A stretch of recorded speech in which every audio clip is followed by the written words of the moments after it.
be talking today about communion bread. Should it be unleavened or leavened? And at first glance, I mean, this might seem like a trivial topic and maybe one that doesn't have any practical application. But in truth, neither one of those accusations would be fair. As far as celebrating communion, doing it properly is never going to be a trivial topic because Jesus said concerning the bread, "Take, eat, this is my body." And, that's been interpreted many ways, so many controversies over that. No matter how you want to interpret it, he's telling us it is something sacred, something extremely important. So celebrating it properly is never going to be a trivial matter. It's something I think we all are concerned about. As far as practicality, while we're talking about it, those of you who are members have probably noticed over the last few months we've had different kinds of communion bread. And the reason is because the various sisters who've been making the bread have been experimenting. We're trying to come up with a bread that isn't as crumbly. We're going to talk about that towards the end of this sermon. It's a whole nother topic. But in the course of that, some of the bread has been leavened in a mechanical way. We're going to be talking about that. Some of it isn't. I've been asked by actually a number of people, well, wait a minute, is this leavened bread? That isn't that wrong? We shouldn't be having communion with leavened bread, which is how I would have been raised. And so that's what we're going to be talking about today. Does it have to be unleavened?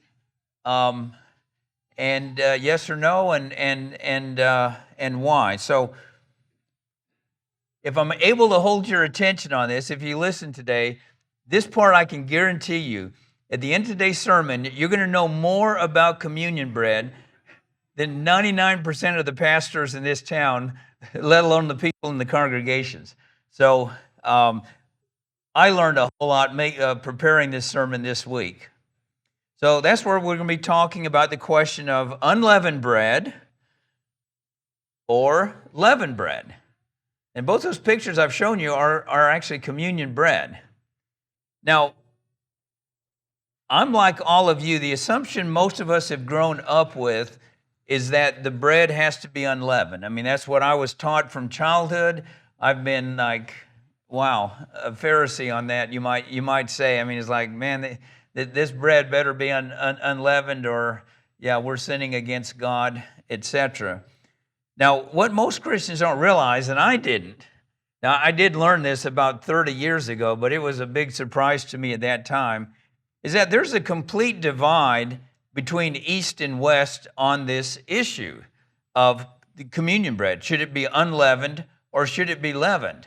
And like I say, we're Westerners, so we've all grown up that it's unleavened bread. That's what the Roman Catholic Church has taught. I don't know if from the beginning, at least from the early Middle Ages, it's been unleavened. Well, of course, the Protestants and the Anabaptists, we've all come out of the Roman Catholic Church. So, yeah, all they knew was unleavened bread, and they followed that. The church in Armenia, not the theological Armenian, but the church in the country of Armenia, it's an ancient church that's been there from, early on, probably from the days of the apostles. They use unleavened bread also. And then the Syrian Orthodox Church, it's not part of the Eastern Orthodox, it's not in communion with them. It's another ancient church, it's Aramaic speaking, and they use unleavened bread. So, yeah, it would seem like, well, I guess that's everyone's practice. Yeah, but on the other hand, you have the Eastern Orthodox, which is a huge part of the world. They use leavened bread for communion. You have the Coptic Church in Egypt. Again, an ancient church. Their practice is leavened bread, and they're very dogmatic on that. Okay, then there's the Church of the East. Most people have not heard of this. This is an ancient church that was planted in the Persian Empire I think Eusebius says it is certainly their tradition that it was Thaddeus who brought Christianity to them. And like I say, I think that's in Eusebius. I could be mistaken on that. Now, they have a very interesting tradition. I got to know them.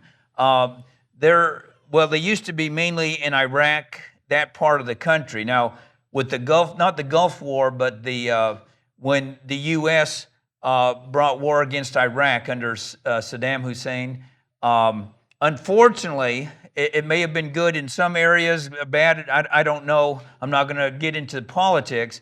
It was very bad for the Christians living there because it was the United States who the East would all look on the United States as Christians, that everyone's Christians, even though they're not. And it's like Christians are coming and bombing our country. And so this ancient church that had been there from the first century, wow, did they get persecuted, and most of them have fled. There's probably still some of them in Iraq, but most of them have fled from there. And a lot of them are in the United States. And I got to know them actually before that had happened, some of their immigrants here in the United States. And their tradition on communion bread, this was definitely new to me. And I'm not going to say I believe this. Eusebius certainly doesn't say anything about this. But their tradition is that when Thaddeus brought Christianity to them, that he also brought the starter, what we call sourdough, from the bread that the apostles used for communion, that he brought a batch of that dough with him and gave it to the church. And they used that same batch, and I don't know if it goes back to Thaddeus. I'm sure it goes back many, many centuries. And so when a new church is planted, among other things, when they ordain a bishop there and that, they give a ball of the starter dough. And the priest makes the bread. I was spending the night on a Saturday with one of their priests, and Saturday night he bakes the bread. And well, he goes, it's a ceremony. He has different prayers he says during it, and he's got some of that starter dough, and he puts it in there, and he bakes the bread and brings it, the next morning. So that's their tradition. Then there's the Indian Orthodox Church, again, not part of the Eastern Orthodox, ancient church that goes back to Thomas, and their tradition is that it's leavened bread.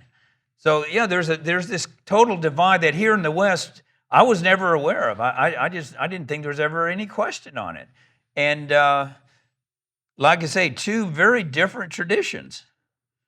And the controversy when it gets into, you start getting into discussions with these people, which I've had, it centers on two Greek words.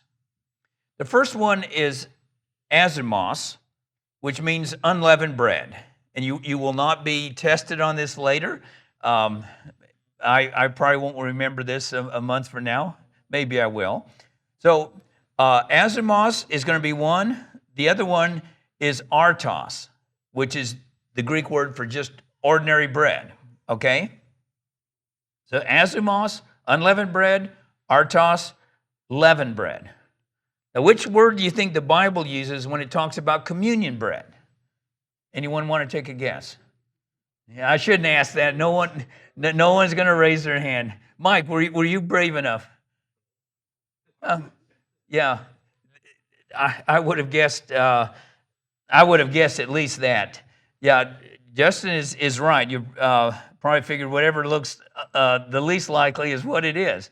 So every place in the New Testament, when it talks about communion, it uses artos, the ordinary word for bread. You'd expect to find it was azumos. That would have been my guess. I was very surprised. I actually learned this from the Greek Orthodox. When I talked to them, they said, well, yeah, go check your Bible. And they explained there's the two Greek words, and that it's always artos. And it's like, really? And so I went home and I checked because I was like, that's hard to believe.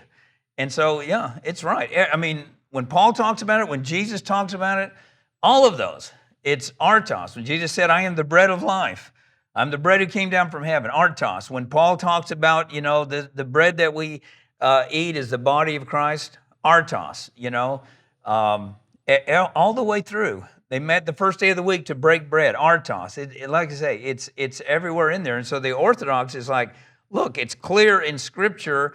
When it's unleavened bread, it's azimos. When it's ordinary, regular bread, it's artos. Now, they go so far, as I said, both the Eastern Orthodox and the Coptic churches, I looked them up online just to see if they were using the same argument, and yes, they point that out on their website as well. The Orthodox Church at times has declared anyone who uses unleavened bread for communion is anathematized. So we've been anathematized, just in case you're wondering, and you don't know what that word means. It's like you're being cursed, you're being worse, or you're excommunicated and beyond that. So that's how strongly they feel about using unleavened bread for communion.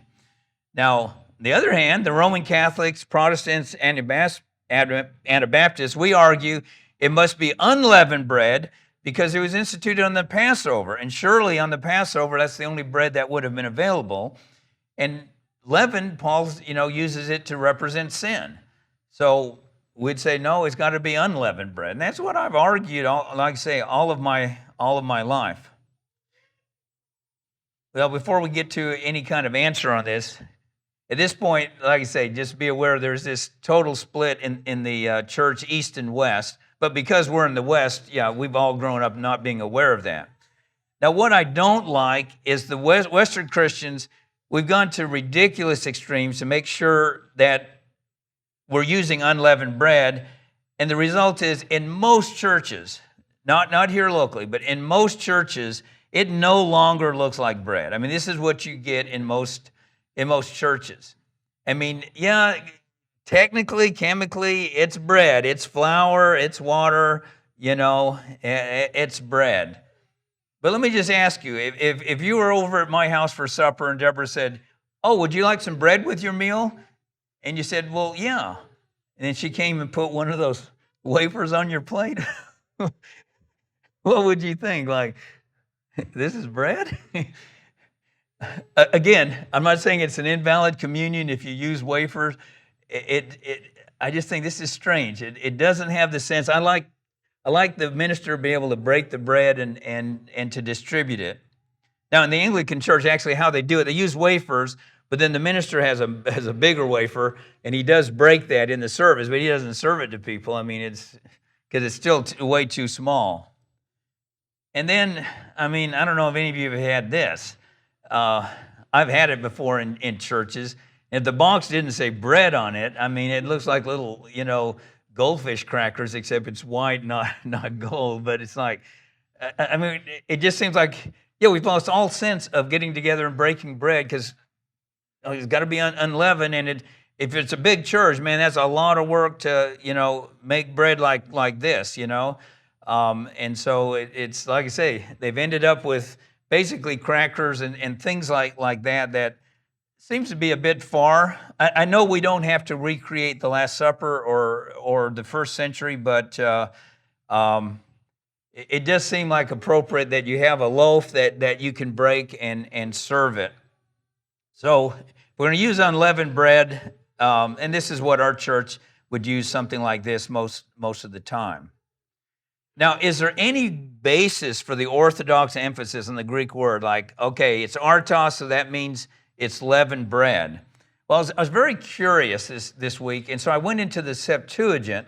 I went there because since it's in Greek, you're always dealing with the same words that you have in the New Testament. So you can go from the New Testament to the Old, and you have the same language. So I went through Exodus, Leviticus. I spent several hours on this. As I told you, I learned a lot doing this. And the Bible writers are very careful. And I checked the Hebrew later, and it's the same thing. I don't know Greek, but at least I can follow Greek. Hebrew's a little bit over my head. But I noticed in the Septuagint, like I said, I did check the Hebrew, and it is the same, that when it's unleavened bread, it's azimos.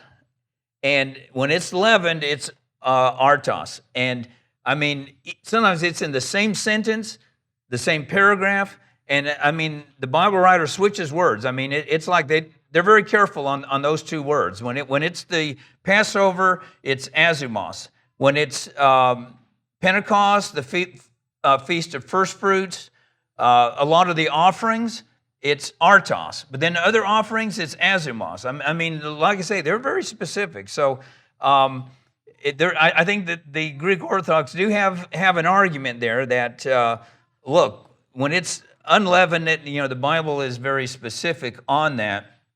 But I will tell you, artos means just ordinary bread. It does not exclude unleavened bread. In other words, it means bread.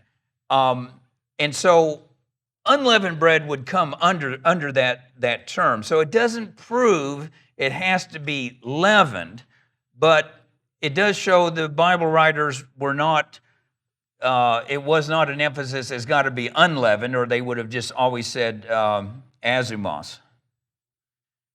Am I with everyone with me on that, okay? So, no one's going to answer, but would anyone care to guess which Greek word is used for the showbread? 50-50 chance. Who said that? Hey, very good. Appreciate your bravery, and you're right. So the showbread, I thought it was going to be azumos, It's like, whoa, artos, What about manna? What do you think? Artos, yeah. And that's in both the Old and the New Testament. So, yeah, it's artos on both of those. So the showbread was leavened bread, but the Passover was unleavened bread. Okay, so all of this evidence we've looked at, here's my opinion, my position. I don't think Christ cares if it's leavened or unleavened. That's my conclusion. Now, you're free to come to your own conclusion. I do think he expects us to celebrate communion in a respectful and holy manner. I honestly don't think he cares if it's leavened or unleavened. Now, here's some of my observations. I think at the Last Supper, it was unleavened.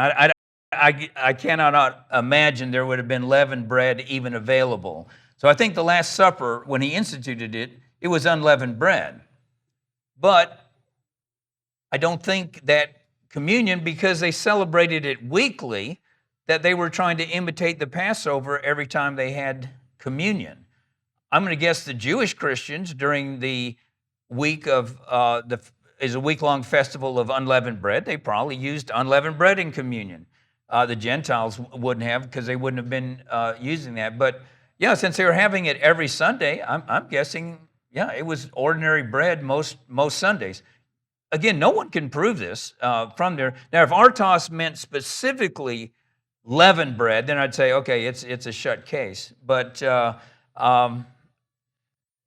like I say, the fact that it was every Sunday that they were doing this, and Passover was just one day a year. I don't think they were trying to have Passover every Sunday. And then the fact there's such a mixed tradition. I think if Jesus had made, and the apostles, an emphasis, it's got to be this kind of bread, I don't think you'd have this divide. I mean, it goes across the whole church. I mean, nearly half of the Christian population across the world, it's leavened bread. The other half, it is unleavened bread. And to me, it's also persuasive that the Greek-speaking Christians, all of those churches, it's leavened bread because, again, of the word artos.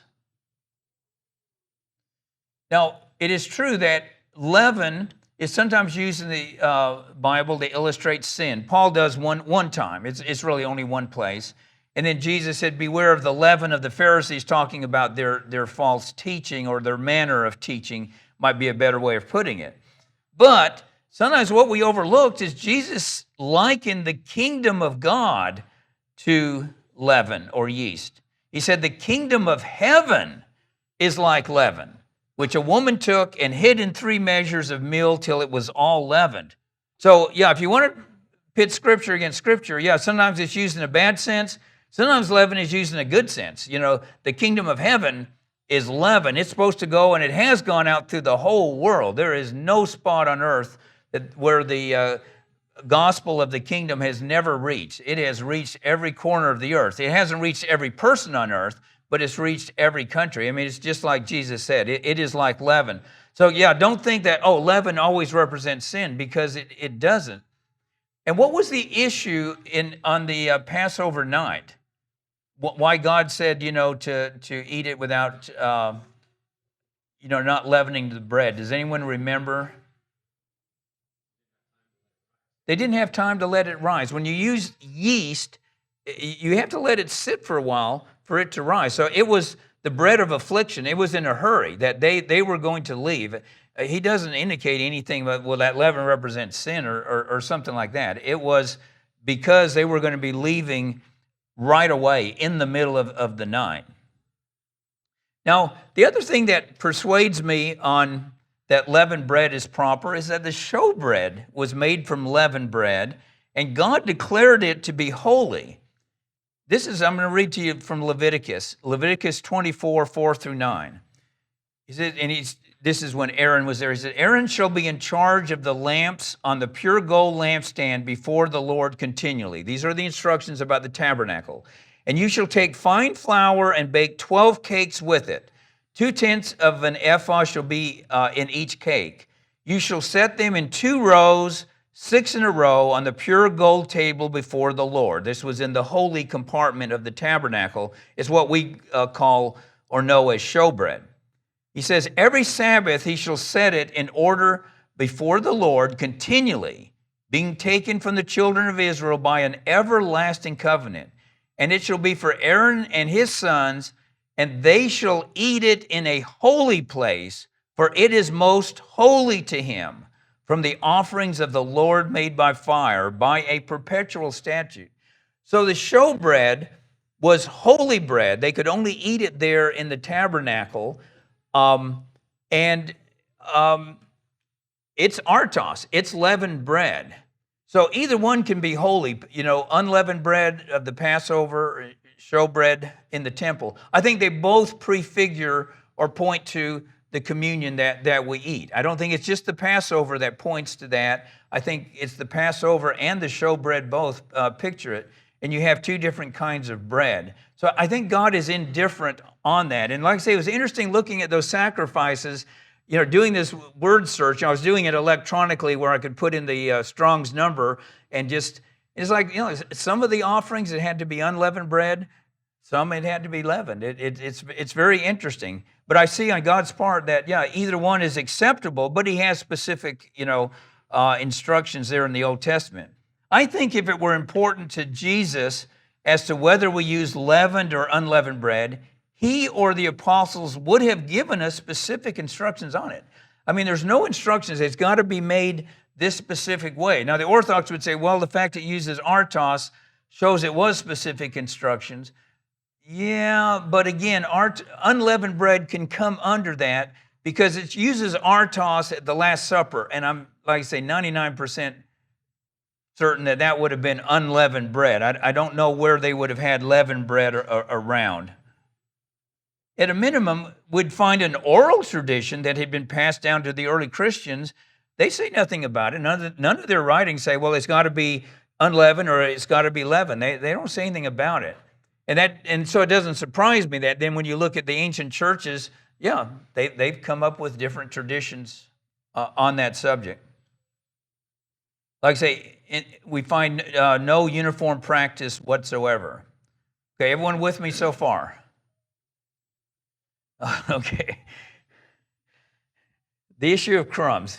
We're not being actually silly here or facetious or anything. It's a real issue. It's been a real issue among the churches. I don't think any of us here today believe in transubstantiation. I won't ask you to raise your hand if you do, but I don't actually ridicule. I think Catholics go a little bit far, but I'm not going to ridicule anyone who just takes Scripture for what it means. But I think all of us today, all the members of this congregation anyway, we believe that communion bread is something sacred that should be handled with respect. We're not going to treat it as just something common, but it is something sacred. So this is where crumbs come in.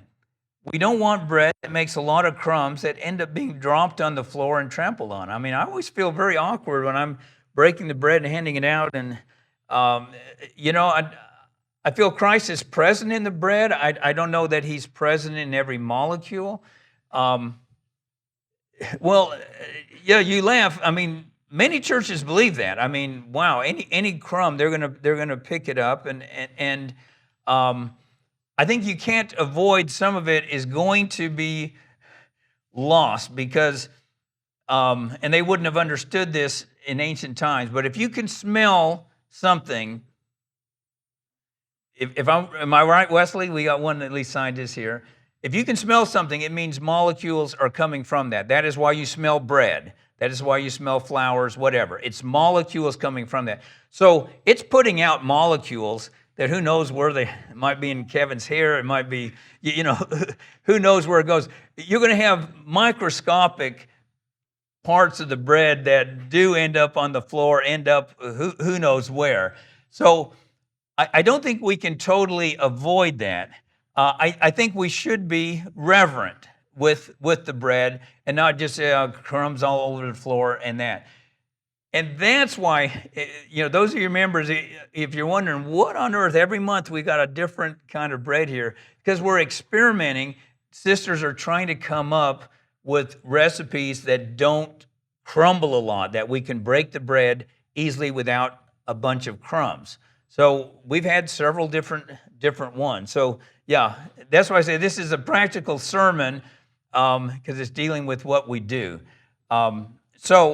We've had some pretty good ideas, and there's more than one way to do it. So we've had different kinds of bread that have made very little crumbs. So there's not one answer to that.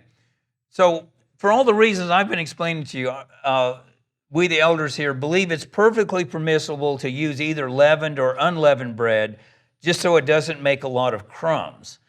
Now, ordinary leavened bread, boy, is very crumbly.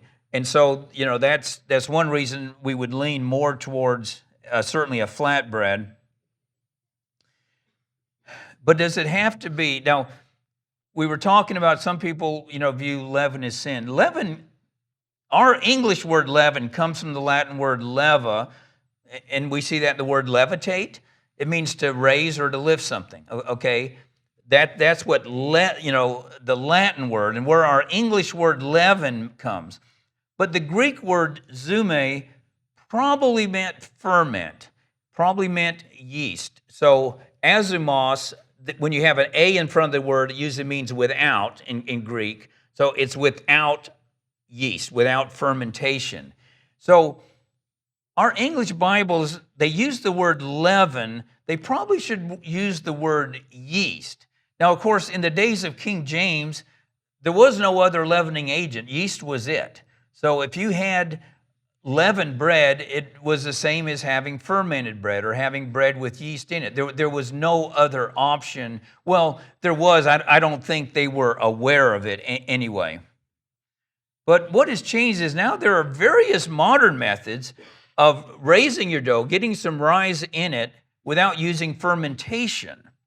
And you've been having, on some of our Sundays, I've been having that. Now, baking powder causes the bread to rise through a chemical reaction.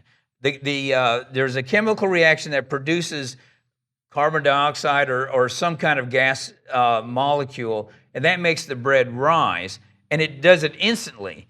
And I'm not a experienced cook. Shake your head, sisters, if I'm wrong on this, but baking powder, you don't have to let the thing sit for a long time. It's pretty instant. It was only invented in the 1800s. It's a fairly new thing around. They did not have it in old times. It was yeast, which is a living thing, and it ferments. And when Paul says a little leaven, leavens the whole lump. Well, that's not true of baking powder. I mean, when you're making it, it might seem that way. But if you took a piece of whatever, a cake or something that had baking powder, and you saved that, and then the next time you made cake, you stuck it in the thing, it wouldn't make it rise. Baking powder isn't the same way as yeast. Yeast is living, and that's why, it can continue to do that. Now, dough can also be raised mechanically. It's called mechanical leavening by using air. So if you whip the batter hard, you can introduce air in it and get a little raising there. And that's what the bread we had that Grace introduced, when was that, July, I think, and people were wondering about it. It actually did not have any leavening agent. She had just whipped it to get air in there, and it made it less crumbly. You can also use beaten egg whites, and you'll get make the dough rise a little bit. So these are some things people have been experimenting with. So like I say, you can do things if you don't want to use yeast, and still get, we're not interested whether it rises or not, but yeah, if it produces something that's less crumbly. So yeah, in case people have been wondering, why is the bread different from month to month? It's because we've been experimenting with these different things. And again, you can use unleavened. Like I say, all of them, it just takes some experimenting. Now, like I say, these newer methods, if you look in a cookbook, they're called leavening, but none of them use yeast or involve fermentation. I doubt they would violate the original meaning of azumos if you're concerned about that. Like I say, I don't know that Christ is, but if you're concerned, I don't want yeast in here, fine. But there are ways to make bread without yeast. Now, like I say, I don't like bread that's crumbly. I want to have real bread that I can break if I'm serving communion. You have some sense of following the New Testament. The Catholic and Orthodox churches, to me, have gone to such ridiculous extremes over the issue of crumbs. They've completely destroyed the original manner of celebrating communion.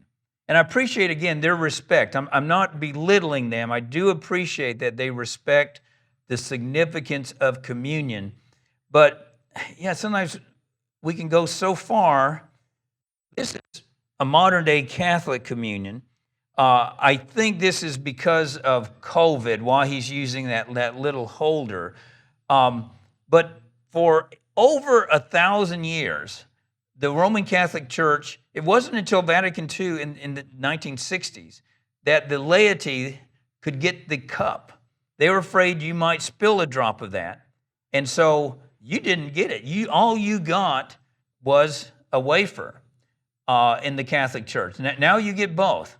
But again, they're so afraid of a crumb going astray that the normal method, I've been at Catholic services, is you come up to the railing and you open your mouth and the priest puts it in your mouth so that, no chance of a crumb somewhere. Again, I appreciate what's there. I'd like to say, I'm not ridiculing the thought behind that, but it's like, the early Christians don't say anything about, we only open our mouth and the minister sticks the bread in our mouth. I think, like I say, we go to extremes. We don't want crumbs, and then it's like, well, yeah, this isn't even though close to how this whole thing started. You're not breaking bread. It doesn't even seem like bread, and you're having to be like a little baby and have it stuck in your mouth. The Orthodox, they go a step further, and I mentioned they use leavened bread. So it's crumbling. So the priest who prepares the bread, he uses a special knife. He actually cuts it. I guess some of those pieces get broken up, and then the crumbs, all these crumbs are put in the cup. And then he spoon feeds you, okay? And you notice a deacon there is holding a big bib, okay? Again, I'm not making fun. I know they are trying to follow this correct. It does look odd if you haven't seen that. But the thought behind it is not odd. They're trying to do the right thing. But again, I'm thinking, wow, this has no thought of breaking. How can you say, we broke bread this morning? Instead, I got spoon-fed with a spoon. I mean, that is communion there. So I think we can take this whole thing to ridiculous extremes. Like I say, I think there's a balance. We don't want crumbs all over the floor. We want to treat it sacred, but boy, to make sure every little drop, I'm not going to spoon feed any of you. I know when I'm celebrating, we aren't doing that. So we can go to such extremes on the type of communion bread and the avoidance of crumbs that our communion loses all resemblance to the original New Testament communion. Again, we don't have to recreate the Last Supper. I don't think the early Christians did it. Well, I know they didn't because they were having communion in the morning. They didn't, feel we have to have it at night. We have to have unleavened bread. We have to have it right after a meal. I mean, yeah, we're not creating the Last Supper, but I think we as a church wants to follow what was similar in the New Testament period. Okay. Any comments or questions? Did I fulfill what I promised? Do you know more, you think, about communion bread than most ministers? Yeah, I know Tertullian talks about that. I almost put the quote in here. I didn't want to start a whole new thing on that, but they were very careful because they didn't want then a mouse eating.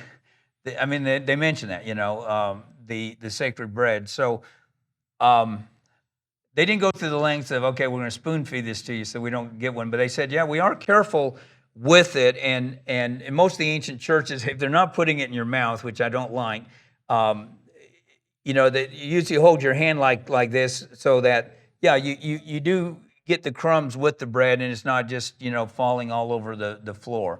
Again, like I said, I don't want to take that to an extreme, but I think we should treat it with as something sacred. Yes? Looking forward to the follow-up message on wine versus grape. You're not going to see, you're not, keep waiting on that one.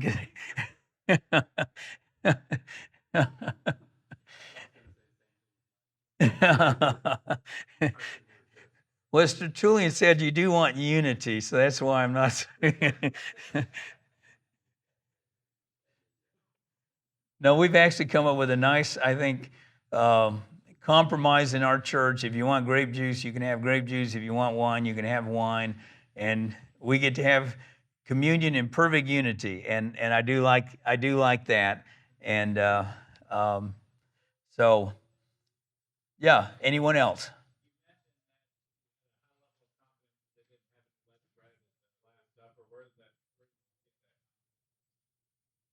Well, okay, for the Feast of Unleavened Bread, which started the day after Passover, they had to get all of the leaven out of the house. The specific instructions in Exodus or Leviticus is to remove all the leaven from their house, which would have been just, dough that had been fermented. So, of course, they were not in a house. They were in an upper room. I'm just basing it on that. Now, the Passover, it says that for the Feast of Unleavened Bread, which began on Nisan the 15th. Passover is Nisan 14th.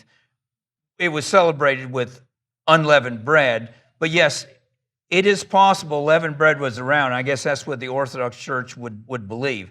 Now, I didn't want to go into this. I started and then I decided I took those slides out. I'll just briefly mention it.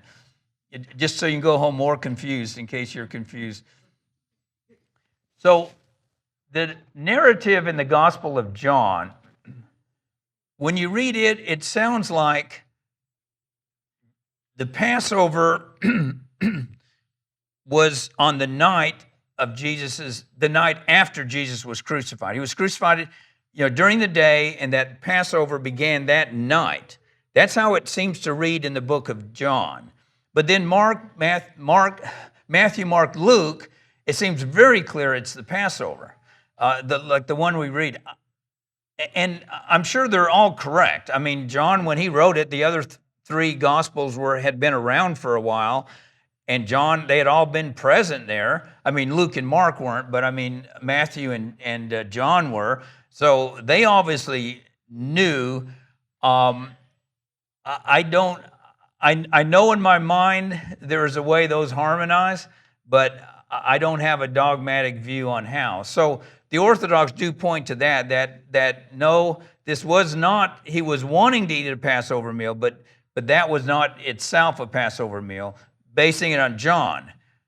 Like I say, when I look at Matthew, I can't come to that conclusion. So even there's a little doubt there, on that, and that would allow then for ordinary bread not being unleavened bread. If that's the case, I don't know. Some people have said they may have been describing it the way they did because the days were one thing on a Jewish calendar and there's something else on a Roman calendar. And so if they're trying to explain it to someone who's using a Roman calendar, then it's going to be a different day than the Jewish calendar. The Roman calendar went from sunrise to sunrise. The Jewish went from sunset to sunset, and we go from midnight to midnight, So, yeah, any given day could be 3 different days depending on if you're using the Jewish, the Roman, or our modern one. So that may have been why, it sounds different. I do not know.